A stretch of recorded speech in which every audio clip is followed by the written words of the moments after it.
E a mí, Arsenio, o que me transmitía era un gran adestrador de fútbol. Ya, por encima diso era unha excelente persoa. Sí, Eu, Arsenio, estou convencido que a xente o quere e o quererá porque era así.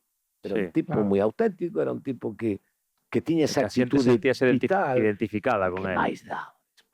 Si, adestrador de fútbol. Si eu recordo unha das un día cando lle preguntaba aos xornalistas que empataron un partido tal, e de Arsenio, que é o que nos faltou hoxe para gañar o partido? Dice, un goliño, meu fillo, un goliño. A mí que me pregunto. Claro. Xa, ou daquela que tamén se conta que non sei que, eu non sei se foi como o de Vicente, non sei que lles meteron un gol nun momento xa dramático do partido e entón acercáronse todo chamón e Díster, que facemos? E que no comite e de rascar o cu todo. E creo que cando e saliron e meteron un gol. Sí. Entón, claro, toda a xente se preguntou que vos dixo o adestrador cando vos acercás, que vos dixo Arsenio? Entón contaron, nos dixo que fóramos a rascar o cu. É dicir, esa Arsenio era actitude vital e Sí. Sí, penso que sí, non? eu quería moito. Sí. Tipo, ser humano, como eu toda a Coruña, Sí, sí, sí. E fora da Coruña. E fora.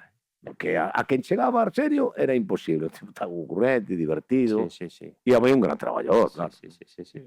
Penso que foi unha persoa moi querida, sí, que uniu moito a toda Galicia e que ademais foi neses momentos un gran embaixador. Sí. Porque tamén puso, bueno, o Dépor, Coruña e Galicia no mapa, non? Penso. Maravilloso. Que sorte, verdad? Con Arsenio teño unha anécdota tamén moi graciosa. O meu avó veña da calle de Panaderas, en Coruña, había Sí. unha confitería. E o meu avó era o que montara o negocio, non? E entón facía pastéis, porque era ante todo unha pastelería, e facía pan, non? Tamén. E entón un día, e Arsenio coñecíaos, non? Porque eran daquela Coruña de toda a vida, tal, va. E un día, cando xa me dedicaba a tele e tal, e dixo, tipo, xa me din conta eu, ti estabas destinado a acabar no que te dedicaches por teu abuelo. Decía que terá que ver o que fa o abuelo co meu abuelo. Porque os dous vos dedicabades a agitar as masas. En a masa da panadería e ti as masas aí pola tele. Era moi ocurrente.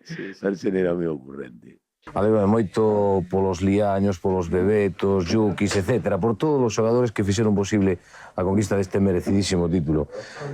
Polos nenos de Riazor, polo Riazor Blues, por toda a cidade da Coruña, por toda a afición galega que conseguiu este título, pero por riba de todo, alégrome por Arsenio Iglesias. Claro.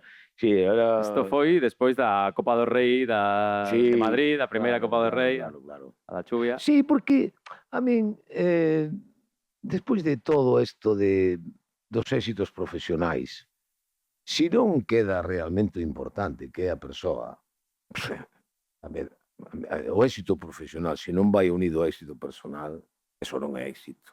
Claro. Que lle pregunten eu sempre digo, non? Que lle pregunten á familia de Michael Jackson se eso foi unha vida de éxito. Sí. Non.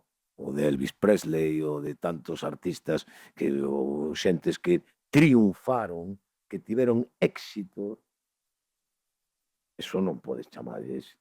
A esa vida non lle podes chamar éxito. Sí, porque non había feliz ao final. Hubo esa